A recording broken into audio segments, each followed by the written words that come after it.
Hello there, kia ora, and welcome to this week's The News. On Tuesday, ACT Party members of the Justice Select Committee decided not to attend the latest round of verbal submissions on their Treaty Principles Bill, citing more important things elsewhere. They were later found in the fetal position in a cupboard in their offices, crying about how mean the overwhelming number of speakers there were opposing the bill, and mumbling, "It's woke, it's all woke." Auckland Mayor Wayne Brown, seen here bringing a new meaning to the phrase "there's a code brown in the pool," has announced at the age of 79 his intention to run for a second term in this year's local body elections. When asked for comments, Aucklanders responded with, "Who? Postal ballot? What's a postal ballot? And there's an election this year again? What the hell?" Ex David Seymour and Simon Court, seen here next to two people who really should stop enabling them, have come under fire this week for uninformed sexist comments. Court used a select committee meeting to mansplain period cups, while Seymour claimed that the pay gap between genders was caused by the fact that men can work later to make sales while women have homely duties to deal with. Said Minister for Women's Affairs Judith Collins, seen here dreaming her reaction, "Oh sorry, I couldn't comment earlier, I was busy sharpening my knives." The first report into the efficacy of the boot camp program for young offenders is out, and Prime Minister Christopher Luxon says he is, quote, really comfortable with the public not knowing the reoffending rates of those involved, which is understood to be around the 80% mark. The report criticised the lack of expertise in tikanga Maori in the course and low staff levels.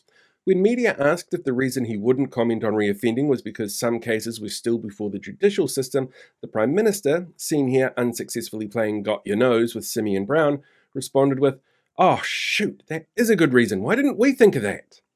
Winston Peters, seen here wondering why the cabinet room is mysteriously lacking the cabinets he left his whiskey behind in the 90s when he was fired by Jenny Shipley, has called a directive from the Director General of Health for some select population centres to add fluoride to their water supply a despotic Soviet-era disgrace, after Voices for Freedom linked Whangarei Mayor Vince Cocarillo, seen here being interviewed by Counterspin Media's Calvin Alp in front of a flag that should really be a lot more red, used his casting vote to refuse to follow the directive, potentially leaving the council and those who voted against the directive liable to legal ramifications, according to the council's CEO, as it's considered an offence under the Health Act to contravene a direction from the Director General. In response, New Zealand First has introduced a members' bill to allow councils to hold a referendum on the topic. The last time this occurred in Kirikiriroa, Hamilton in 2013, 68% of the population said, "Hey, why don't we listen to the experts on this one?" and voted to retain fluoridation. As of yet, no one has corrected Mr. Peters that Soviet-era Russian people did not have fluoride artificially added to their water supplies. School lunch provider Compass Group has admitted its halal meals are not certified as halal, instead calling them halal friendly. Certification is given based on which foods are in the meal and how the meal is prepared. Compass claim that while they do use halal meat in their meals and follow health standards that match the Islamic requirements for meal preparation, they felt it was okay to tell people it was fine, even after halal-friendly meals arrive with decidedly not halal ham in it. "We know we got this contract from a man who said it was fine to accept donations from a person who said he wanted to blow up mosque after mosque, but that's got nothing to do with our approach here. We simply don't know anyone in the Muslim community to approach to get this sorted." Numbers released by police internal magazine The Police News show that the number of police currently doing frontline work is lower than when the coalition agreed to increase the police force by 500. Associate Police Minister Casey Costello, seen here asking an RNZ reporter if they wanted to become a cop, stood by the claim that they will reach their target despite a decreasing base and fewer recruits than expected, and police being paid more in Australia, and police being forced to undertake a lot of unpopular policies for the look of it, like the gang patch ban, and the government ignoring police feedback on controversial issues like gun reform that would put them at risk. Said Costello, "It's clearly a mystery that we might never get to the bottom of." Shane Jones, seen here in his younger days as a protester wearing a shirt with the word Aotearoa on it, and Winston Peters, seen here needing to support himself on the podium because the rumours spinning, the Facebook comments section come to life that are the top two MPs for New Zealand First, once again attacked Green MP Ricardo Menendez-March, this time for being born overseas and daring to use the word Aotearoa in the House, despite the fact that using Te Reo Maori without a translation is permitted in the House.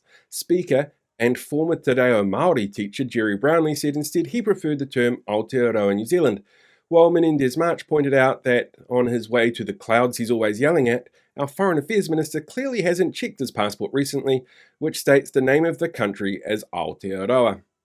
In Wellington this week, the Michael Fowler Centre played host to Vision for Wellington's first public meeting to tell retirees why the common everyday millionaires and billionaires think their city needs more car park buildings, but are also totally non-political. Honest. Really. Vision for Wellington is made up of a number of what the press calls prominent Wellingtonians, which totally coincidentally includes the owner of the press and Wairarapa-based filmmaker James Cameron. They use the usual lines about bike lanes being bad and real vision of the 90s being needed, just not the specific real vision unveiled as part of the plans for the Golden Mile because there wasn't enough car park buildings. Of course, we all know that nothing bad ever comes from groups of entitled people telling us that their vision is the most important one to listen to. Police Minister Mark Mitchell, seen here asking a reporter if she's premenopausal before claiming there's no such thing as systemic bias against groups, like women, has been reported missing, presumed fed to sharks in very small pieces after Judith Collins was asked in the House about misogynistic comments Mitchell made on alternative media platform, The Platform. While Collins supported Mitchell's stance against gangs that aren't linked to churches that spread hate, she gave what can only be described as the look given to the game hunter, coincidentally named after former National Party Prime Minister Robert Muldoon in the original Jurassic Park, but with, sharper teeth. Police have asked if anyone knows Mitchell's whereabouts to please keep it to themselves until they've accepted that job offer that they just got from Queensland. Statistics New Zealand this week announced that the government failed to reach targets to reduce levels of material hardship for children. In fact, there was a slight increase in the number of children in low-income households. Advocates for children and poverty issues are understandably disappointed in these outcomes, even as the targets were reduced last year by the coalition, said Social Development Minister Louise Upson. Oh, we were meant to work towards the targets. Yeah, I had no idea. How bad. Prime Minister Christopher Luxon, seen here trying to connect with the little people, said in the House this week that growing inequality was a good thing. It showed people have ambition and should be celebrated. Said every community service provider in the country. What? Only someone wealthy and sorted who's entitled would say something so ridiculous. And finally, residents on Waiheke Island are asking visitors to the island to please stop feeding the sharks. Bronze whaler sharks, seen here learning that sharks have inbuilt receptors that allow them to sense electromagnetic fields, are a common sight in the waters around the island.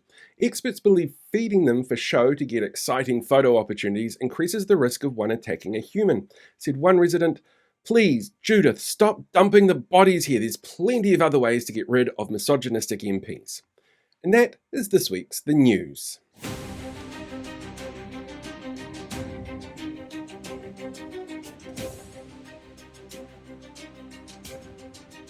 Hey, thanks for checking out today's video. Make sure you like, share, subscribe so you get more updates as we go along. We deal with these guys for the rest of the year.